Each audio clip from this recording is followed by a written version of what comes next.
오늘 설교의 제목을 한번 따라 하실까요? 이웃을 사랑하라. 어떤 한 사람이 웨스트민스터 소요리 문답 10계명을 공부하면서 자신의 생각을 글로 남겼습니다. 10계명을 배우기 시작하면서 마음이 불편해지기 시작했다. 이런 것들까지 요구하시는 거구나. 내가 그전에 했던 행동들을 보시면서 하나님께서 얼마나 화나셨을까? 그런데 내가 이것들을 다 지키며 살아갈 수 있을까? 못할 것 같아 라는 생각이 들며 계명마다 쓰여 있는 의무라는 것들이 나의 목을 죄어오는 느낌이었다. 하나님께서 나를 사랑하신다면서 왜 이렇게 날 힘들게 하실까? 나 좀 편하게 살게 해주시면 안 되나? 하는 생각이 들었다. 소요리 문답 앞부분을 배웠을 때와 반대로 하나님을 배워가는 과정이 기쁜 마음이 드는 것보다 부담스러운 마음이 더 많이 자리 잡게 되면서 내 삶 자체도 피곤하고 지치기만 했다.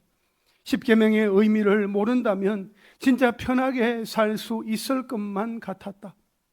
세상 사람들이나 교회를 다니는 사람들조차 생각하지 못하는, 아니 생각할 필요성조차 느끼지 못하는 것들을 우리는 하나하나 다 신경 써가며 지켜야 한다는 것이 무언가 불공평하고 피곤함을 자처하는 것 같았다. 굳이 10계명을 배우면서까지 삶 속에서 매번 부딪히는 수많은 문제들에 대해 나에게 정죄하며 매번 싸워야 한다는 것이 두려웠다. 정말 행복한 것이 무엇인지 알려고 하나님을 배우고 있는데 손해보는 느낌이었다. 이제 그만이라고 외치고 싶었다. 이렇게 처음 시작할 때는 나를 올가맨다는 부담감으로 거부감이 들었지만 다시 소요리 문답을 펼쳐 읽어보니 하나님을 온전히 사랑한다면 자연스럽게 이루어질 수 있는 것들이었다. 하나님께서 우리를 피곤하게 하려고 10계명을 주신 것이 아니라 더 나은 삶을 살 수 있도록 우리를 사랑하는 마음으로 우리에게 주신 것이다. 나의 머리로 하나님을 전적으로 이해하기는 어렵지만 그분의 살아계심을 느끼며 감사함으로 살아갈 수 있다는 것이 축복임은 틀림없다는 사실이다. 감사하다. 여러분, 우리는 오늘 지난번에 이어서 10계명의 나머지 한 부분을 살펴보게 되었습니다. 10계명은 크게 두 부분으로 나눌 수 있습니다. 하나는 1에서 4계명이고 또 하나는 5에서 10계명입니다. 1에서 4계명은 하나님과의 관계에서 지켜야 하는 계명이고 5에서 10계명은 이웃과의 관계에서 지켜야 하는 계명입니다. 특히 오늘 읽은 본문은 이웃을 사랑하라는 구체적인 명령에 대한 계명입니다. 여러분, 10계명의 기초는 하나님 사랑, 하나님의 사랑입니다. 하나님의 사랑이 모든 계명과 법도와 규례의 기초를 제공해 주고 있습니다. 다시 말하면 하나님의 사랑이라는 기초 위에 이웃 사랑이라는 기둥을 세울 수 있는 것입니다. 반대로 하나님의 사랑이 없는 이웃 사랑은 10계명의 그 의미를 충분히 반영하지 못합니다. 하나님의 사랑이 이웃 사랑의 기초를 제공하는 이유는 우리의 이웃이 하나님의 형상이라는 특별한 관계 속에서 정의되었기 때문입니다. 우리가 하나님의 형상대로 지음을 받은 것처럼 우리의 이웃, 우리의 만나는 사람들도 하나님의 형상으로 지어졌다 하는 것입니다. 따라서 하나님을 사랑하면 하나님의 형상을 닮은 우리의 이웃도 사랑해야 합니다. 예수님은 마태복음 22장 34절에서 40절 가운데 이웃을 사랑하는 것의 우선순위를 가르쳐 주셨습니다. 먼저는 하나님을 사랑하는 것이 첫째 되는 계명입니다. 또한 하나님을 사랑하는 마음으로 이웃을 사랑하는 것이 둘째 되는 계명입니다. 먼저 하나님을 사랑해야 이웃을 사랑할 수 있다고 말씀하십니다. 왜냐하면 하나님을 사랑하는 그 마음으로 이웃도 넉넉히 사랑할 수 있기 때문입니다. 하지만 반대로 이웃을 사랑하는 마음이 하나님을 사랑하는 마음으로 연결될 수는 없습니다. 그래서 우리는 하나님을 사랑하는 그 마음으로 우리의 이웃을 사랑해야 합니다. 그러면 우리는 누구를 그리고 어떻게 사랑해야 하는지 오늘 본문을 중심으로 살펴보겠습니다. 첫째로 한번 따라 하실까요? 부모를 공경하라. 오늘 본문 10절, 16절 말씀을 함께 읽겠습니다. 시작. 너는 내 하나님 여호와께서 명령한 대로 내 부모를 공경하라. 그리하면 내 하나님 여호와가 내게 준 땅에서 내 생명이 길고 복을 누리리라. 아멘. 여러분, 부모는 우리에게 있어서 가장 가까운 이웃이다라고 말할 수 있습니다. 가장 가까운 이웃인 부모를 공경하고 사랑해야 부모 외에 다른 사람, 다른 이웃들과도 바른 관계를 맺으며 또 존중하고 사랑할 수 있습니다. 그동안 우리가 자라면서 배우고 이해했던 부모의 개념은 나를 낳아주고 길러주신 육신의 부모입니다. 그러나 소요리 문답에서는 나의 친부모뿐만 아니라 나이와 은사와 권위에 있어서 나보다 위에 있는 모든 사람들을 내가 공경해야 할 부모에 포함시키고 있습니다. 여러분, 부모를 공경하고 이웃을 존중하고 사랑함에 있어서 가장 중요한 것은 생명입니다. 그래서 부모를 공경하며 존중하는 삶을 살아갈 때 부모가 아닌 다른 이웃의 인격을 존중하고 또 생명을 존중하며 존재 그 자체를 존중하게 됩니다. 그리하면 다른 사람을 해치는 일은 일어나지 않습니다. 그러나 다른 사람의 인격을 무시하고 생명을 경시하고 존재를 부정하게 되면 사람을 해하는 일까지 일어나게 됩니다. 그래서 부모를 공경하라, 그 다음에 이어서 살인하지 말라는 계명을 주시는 것입니다. 여러분, 6번째 계명인 살인하지 말지니라는 이 계명의 핵심은 인간의 생명에 대한 경외를 가르치는 것입니다. 하나님께서는 생명을 소중하게 여기십니다. 우리의 생명의 소유권은 누구에게 있습니까? 우리 하나님께 있습니다. 따라서 우리는 우리에게 생명을 주신 하나님을 사랑하고 더 사랑해야 합니다. 그리고 우리가 하나님을 사랑하는 것처럼 하나님이 지으신 인간의 생명도 사랑해야 합니다. 여러분, 6계명에 대한 이해는 인간 존재의 의미를 이해할 때에 가능합니다. 사람이 하나님의 형상으로 지어졌다. 사람이 하나님의 형상으로 지어졌다는 사실을 알아야 합니다. 그 누구도 하나님의 형상인 나와 우리의 생명을 해칠 권리나 권한은 없습니다. 그래서 살인하지 말지니라 하는 이 계명 속에는 이웃에 대해 온유하고 화평하고 자비하며 친절하라는 것까지도 포함합니다. 여러분, 우리는 우리 자신과 다른 사람들의 생명을 보존하기 위해 노력하는 것이 의무입니다. 따라서 우리 자신들이나 다른 사람들의 생명을 박탈하는 모든 행위를 금지해야 합니다. 물론 공적인 재판이나 합법적인 전쟁이나 정당 방위의 경우에는 제외가 됩니다. 우리 자신의 삶을 가만히 돌아보면 우리가 살인을 수도 없이 범했구나 하는 것을 깨닫게 됩니다. 우리의 마음에 있는 증오, 복수심, 격분, 염려, 무절제, 다툼, 그리고 격동시키는 말을 아무렇게나 했습니다. 그리고 그러한 것들을 하지 않으려는 별다른 노력을 기울이지 않는 것 같습니다. 그래서 누군가에게 욕을 당하면 아주 자연스럽게 나도 똑같은 마음을 품습니다. 하나님께서 원하시는 것은 완전히 반대 방향의 모습을 원하시는데 말입니다. 하나님을 사랑한다면서 하나님께 영광을 돌려드리는 그러한 삶을 살고 싶다고 하면서 왜 그렇게도 하나님께서 원하시고 요구하시는 것에 반대로만 행하는 것인지. 여러분, 하나님은 생명을 존중히 여기십니다. 따라서 나 자신을 소중히 여김으로 타인의 필요를 이해하고 그들의 생명을 더욱 사랑해야 합니다. 우리는 생명을 살리는 일을 해야 합니다. 우리가 다른 사람에 대하여 뿐만 아니라 우리 자신의 생명에 대해서도 소중히 여겨야 합니다. 대신방 중에 여러 권사님들과 집사님들의 건강이 예전같이 못하다 보니까 이런 말씀들을 하세요. 목사님, 내 몸이 아파요. 통증이 멈추지를 않아요. 잠을 제대로 못 잤어요. 먹는 것도 힘들어요. 내가 너무 오래 살았나 봐요. 자식들 고생시키기보다 그만 살아야겠다는 생각을 해요. 자식들이 괜히 걱정할까 봐 아프다는 말도 안 하고 아무렇지도 않은 척 해요. 그렇게 말씀들 하세요. 그래서 제가 권사님들과 집사님들에게 이렇게 부탁을 했습니다. 권사님, 집사님, 아프면 아프다고 말씀을 하세요. 힘들면 힘들다고 말씀을 하세요.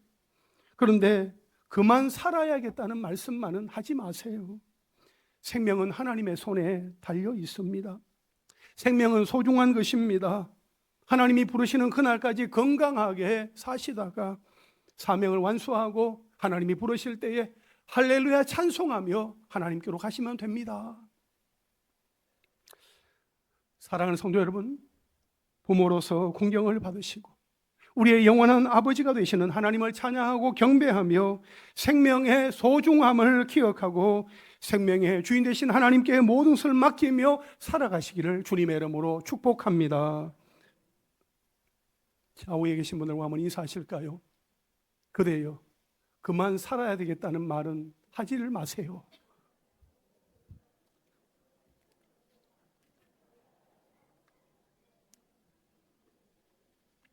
둘째로 한번 따라 하실까요? 가늠하지 말지니라.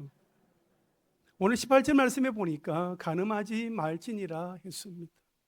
여러분, 가늠이란 결혼한 사람들이 부부가 아닌 다른 상대와 성관계를 갖는 것을 가리킵니다.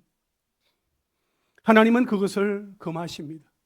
사도 바울도 이에 대하여 분명하게 말하고 있습니다. 고린도전서 7장 2절과 3절에 보면 음행을 피하기 위하여 남자마다 자기 아내를 두고 여자마다 자기 남편을 두라. 남편은 그 아내에 대한 의무를 다하고 아내도 그 남편에게 그렇게 할지라. 예수님도 마태복음 15장 19절에서 말씀하시기를 마음에서 나오는 것은 무엇인가 하면 악한 생각과 살인과 간음과 음란인 것을 말씀을 하고 있어요. 가늠하지 말지니라, 가늠하지 말라 하는 이런 부분들을 성경에서 계속해서 말씀하는 것은 결혼의 의무에 불성실하지 말라 하는 것이죠. 남자와 여자가 만나서 가정을 이루게 되었으면 서로가 서로에게 성실하게 부부의 대의와 정조를 지키면서 그 의무를 온전하게 감당하라는 것이죠.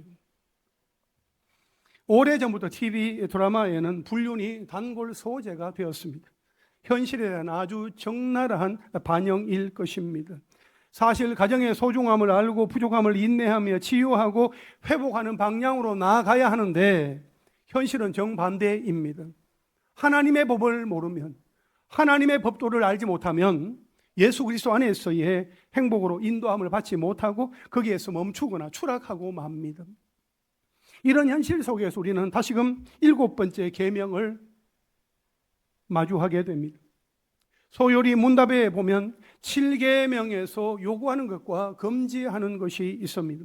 요구하는 것은 마음과 말과 행동에 있어서 우리 자신과 이웃의 순결을 보존하라는 것입니다. 반면에 금지하는 것은 모든 단정치 못한 생각과 말과 행동입니다. 그것을 하지 말라는 것입니다. 여러분, 우리 하나님은 결혼 관계 밖에서의 성적인 관계를 금지하십니다. 하나님은 오직 남자와 여자의 합법적인 결혼 관계 안에서만 성을 선물로 주셨습니다. 이 세상 70억 인구 중에 성관계가 허용된 남자 혹은 여자는 남편 혹은 아내인 배우자 단 한 사람뿐이다 하는 것입니다. 하지만 이러한 성경적인 원칙과 오늘날의 세태 그 사이에는 상당한 거리감이 있습니다. 일반적으로 세상에서는 육체적인 순결만을 강조합니다. 우리는 지금 사회의 질서를 어지럽히는 원조교제나 강간 등 법적으로 금지된 것 외에는 모든 것이 허용된 사회 속에서 살고 있습니다. 대부분에서 간통죄를 폐지한 이후에 그 일은 더욱더 심란하게 또 문란하게 일어나고 있습니다. 그러나 7계명의 의미는 훨씬 더 엄격하고 분명합니다. 우리는 7계명을 어떻게 이해하고 받아들여야 할까요? 여러분, 우리 사람에게 있어서 진정한 복은 하나님의 말씀을 온전히 지키는 데에 있습니다. 우리 모두는 하나님을 두려워하며 말씀에 근거하여 내가 살아야 되겠다 하는 마음으로 처절한 몸부림이 있어야 하는 것입니다. 하나님 앞에서 하나님께서 나를 보고 계시는데 내 삶을 어떻게 해야 될 것인가, 내가 하나님 앞에서 어떻게 하는 것이 하나님을 기쁘시게 하고 하나님의 말씀대로 순종하는 삶이겠는가 하는 것을 마음 가운데 항상 들여다보면서 그 말씀 앞에 순종하며 살아가는 그러한 삶이 되어야 할 것입니다. 세상은 어떠하든지 간에 7계명은 하나님의 명령이고 우리의 거룩함을 위한 지표이며 살아가면서 반드시 지켜야 할 규범입니다. 하지만 분명한 기준과 확고한 신앙을 갖고 있지 않다면 언제든지 휩쓸릴 수 있습니다. 또한 분명한 기준을 가지고 있다고 해도 언제든지 그 유혹 앞에 넘어질 수 있다는 그 사실을 인정하고 피해야 합니다. 여러분, 남편이나 아내 외에 다른 이성으로부터 성적인 유혹을 받게 된다면 그것을 달콤한 기회로 여기거나 호기심으로 한번 경험해 보려는 그러한 마음이 든다면 그 사람은 이미 가늠한 죄에 빠진 것입니다.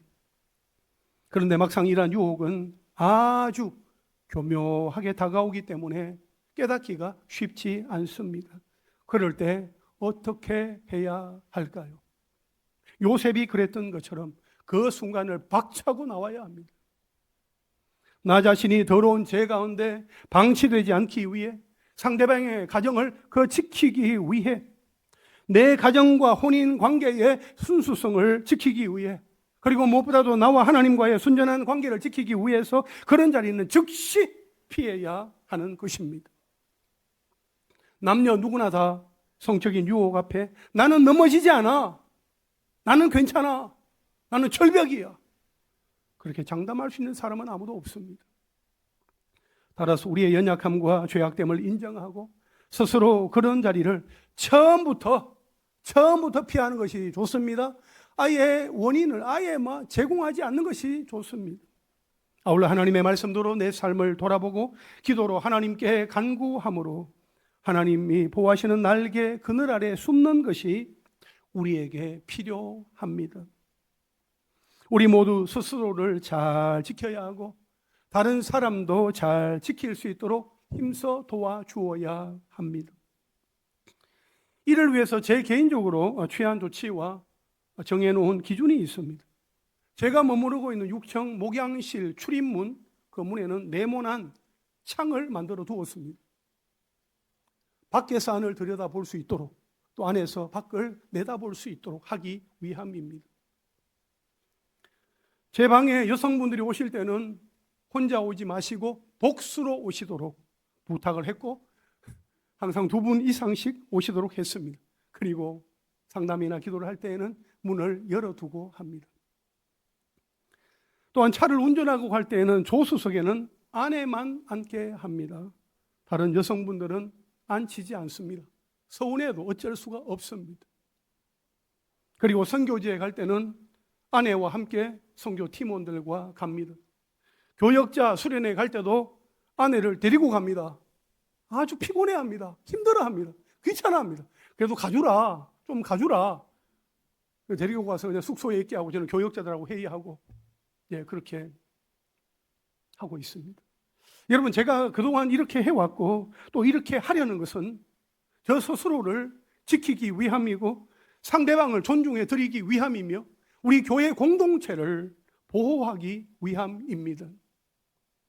여러분, 저뿐만 아니라 여러분도 여러분 나름대로의 기준을 정해 놓으시면 좋겠습니다. 예를 들어서 일과 후에 남성분들은 여전사님들이나 여성들에게 사적인 전화나 상담은 금해 주시기를 바랍니다. 밤늦게 홀로 사는 남성들이나 여성들에게 개인적인 전화나 카톡 연락은 삼가해 주시기를 바랍니다. 그리고 식사 모임이나 교회를 오가기 위해서 카풀을 하게 될 경우에는 배우자와 함께 지혜롭게 하시기를 바랍니다. 여러분, 가장 주의해야 할 사람은 남이 아닙니다. 유혹하는 사람보다 우리 자신, 바로 나 자신입니다. 그러므로 우리의 영혼육이 하나님 앞에서 진실하고 거룩하게 세워져 갈 수 있도록 날마다 우리 자신을 하나님의 말씀의 거울 앞에 비추어 보고 돌아볼 수 있게 되기를 간절히 바랍니다. 마지막 세 절 한번 따라 하실까요? 탐내지 말지니라. 오늘 본문 21절 말씀을 함께 읽겠습니다. 시작. 내 이웃의 아내를 탐내지 말지니라. 내 이웃의 집이나 그의 밭이나 그의 남종이나 그의 여종이나 그의 소나 그의 나귀나 내 이웃의 모든 소유를 탐내지 말지니라. 아멘. 여러분, 여기에서 내 이웃의 아내는 모든 사람의 마음의 경계를 선명하게 그어주는 명령인 것입니다. 이웃의 아내는 안 돼. 이웃의 아내는 돌아보지 마. 안 되는 거야. 라고 분명하게 말씀을 하시는 겁니다. 또한 내 이웃의 집은 이웃의 모든 소유물이나 이웃이 가지고 있는 모든 권리, 그리고 이웃의 모든 가족을 가리키는 아주 포괄적인 표현이라 할 수 있습니다. 사실 우리 사람에게 있어서 집이나 가정 또는 그 안에 있는 소유물들은 일상생활에 필요한 가장 기본적인 요소들입니다. 그리고 사람은 그 속에서 안식과 기쁨, 또 행복과 안정감을 누릴 수 있습니다.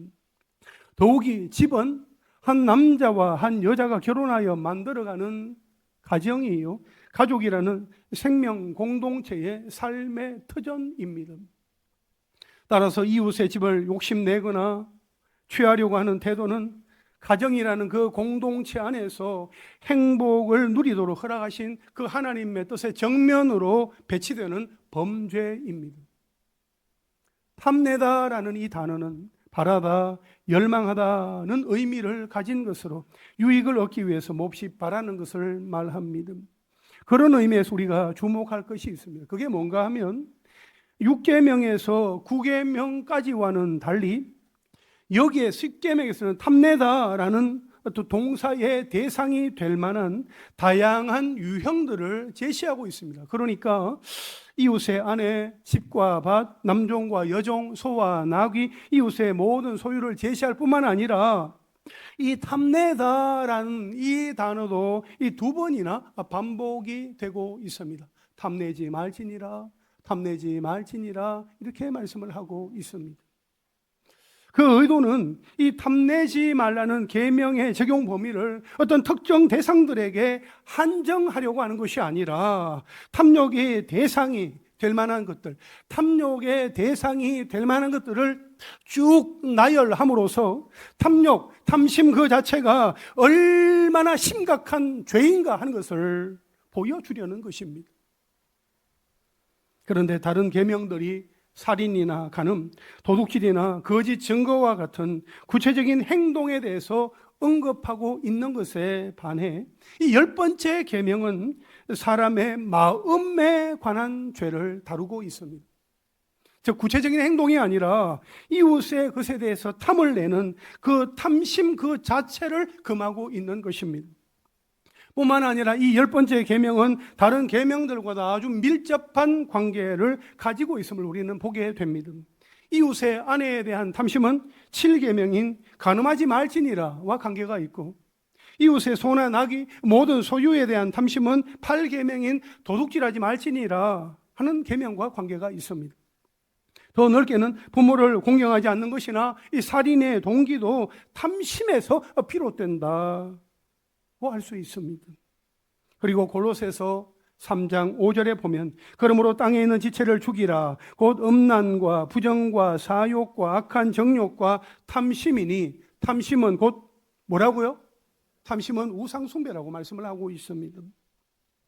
그래서 탐심은 1에서 4계명까지 와도 관계가 있는 것임을 우리는 보게 됩니다. 결국 하나님과 우리와의 관계, 또 이웃과 우리와의 관계를 너무나도 쉽게 무너뜨리고 파멸로 이끌어가는 것이 바로 탐심이다 하는 것입니다. 여러분, 우리가 살인이나 간음, 도둑질이나 거짓말은 안 했을지라도 탐심은 누구나 그 마음속에 다 들어 있습니다. 그래서 사람의 마음속에 무서운 죄의 실체가 있다는 것을 분명히 드러내는 것이 마지막 10번째 계명의 역할이기도 하다라고 말하기도 합니다. 로마서 7장 7절에 보면 그런즉 우리가 무슨 말을 하리요? 율법이 죄냐? 그럴 수 없느니라. 율법으로 말미암지 않고는 내가 죄를 알지 못하였으니 곧 율법이 탐내지 말라 하지 아니하였더라면 내가 탐심을 알지 못하였으리라 말씀하고 있습니다. 율법, 이 하나님의 말씀이 탐심이 죄다 하는 것을 알려주었기 때문에 깨닫게 되었다는 거지요. 여러분, 10번째 계명은 인간으로 하여금 죄를 짓게 만드는 근본적인 원인인 인간의 죄악된 마음, 탐심이 우리 안에 있다는 것을 분명하게 깨닫게 해줍니다. 여러분, 성도라고 자부하는 사람이 왜 탐심을 갖게 되는 것일까요? 하나님이 공급하신다, 하나님이 공급하여 주시고 채워주신다 하는 것에 대한 신뢰가 없기 때문입니다.